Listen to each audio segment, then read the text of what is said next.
На стене многоэтажки номер 94 по улице Воронова появилась мемориальная доска с именем ее выдающейся жительницы Екатерины Платоновны Шакрыл, первого кандидата филологических наук среди женщин в Абхазии. Она изучала и пропагандировала абхазский язык в самые сложные для этого годы. Личным усилием сестер Екатерины Платоновны и Тамары Платоновны была в Государственном педагогическом институте открыта кафедра абхазского языка и литературы. Это их личная заслуга. Они писали в Москву, когда закрывались абхазские школы, когда перечеркивалась наша история, наша топонимика, когда запрещена была национальная печать. Вот в страшные эти годы эти женщины, они стали рядом с еще более опытными представителями нашей интеллигенции и отстаивали интересы нашего народа. Благодаря им.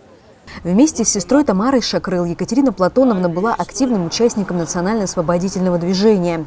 Они совершали очень смелые поступки и едва избежали наказания за свою смелость. Будучи аспирантками, они осмелились написать Сталину еще при его жизни письмо о ужасных, грубейших нарушениях национальной политики в Абхазии. За такие вещи, за такую крамолу, в кавычках, могли просто арестовать.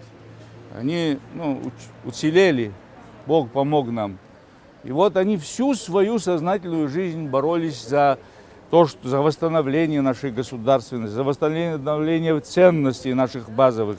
Владимир Зонтария был учеником Екатерины Платоновны. С 1962 по 1992 год она была доцентом кафедры абхазского языка пединститута, а затем Абхазского государственного университета. По словам Владимира Зонтария, она тайком студентам читала запрещенные в то время литературные произведения. У нее было сложенное в гармошечку, был фотоснимок этого стихотворения запрещенного. В 1961 году это стихотворение Евтушенко «Наследники Сталина» появилось.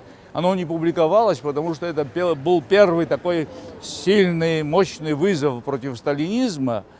Но оттепель начиналась, но еще не осмеливались такие жесткие, резкие стихи публиковать. Они очень сильные. И Екатерина Платоновна носила это сложенное в гармошечку вот это письмецо, и она открывала и нам, студентам, читала. Нигде невозможно было такую рукопись найти, только она ходила из рук в руки, эта рукопись. С 1994 года Екатерина Шакрыл была старшим научным сотрудником АБИГИ. Она опубликовала более 35 исследовательских работ. В круг ее научных интересов входили морфология, синтаксис, лексикология, лексикография абхазского языка. Она автор и соавтор нескольких фундаментальных работ и учебных пособий. А еще Екатерина Шакрыл перевела на абхазский язык «Рождение человека» Горького, очерк французского писателя Анри Барбюса «Среди красот земного рая» и много других произведений, которые входят в программу абхазской школы.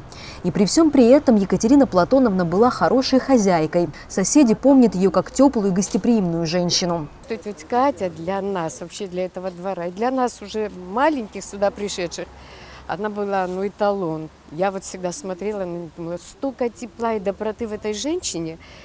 Как не придешь к ним, всегда улыбка, всегда это так приятно, всегда это вкусный обед, всегда это так интересно. Она сдружилась с моей мамой, со всеми соседями. Это ее игра на фортепиано, это мы всегда заслушивались. Как она пела, мы так дружили. И вот когда ее не стало, просто как будто кусочек сердца, что ли, тепла ушел. Всей соседской детворе Екатерина Платоновна помогала с изучением абхазского языка, стараясь не просто научить, но и привить любовь к нему. Мальчик мой, ему уже 37 лет, он учил абхазский, было очень трудно. Я тоже, не так хорошо знаю, мамы не было. Думаю, куда, давай к тете Кате. Пришли туда, и она его так посадила, уютно, покормила, дала ему что-то, и сидела, а я сидела и смотрела, думаю, как будто дома мы сидим, и так это все было правильно, так хорошо, я с такой радостью ушла оттуда. А сколько дней рождения, которые мы справляли, Ахрен и Бад, мы все вместе всегда, и это ее, все время она всегда нас пыталась чем-то вкусненьким накормить. Каждому из собравшихся было что рассказать об этой выдающейся женщине, которая с успехом выполняла все, за что бралась, будь то наука, национально-освободительное движение, педагогика, воспитание детей или приготовление угощений. Марияна Котова, Турника Мичба, Абаза ТВ.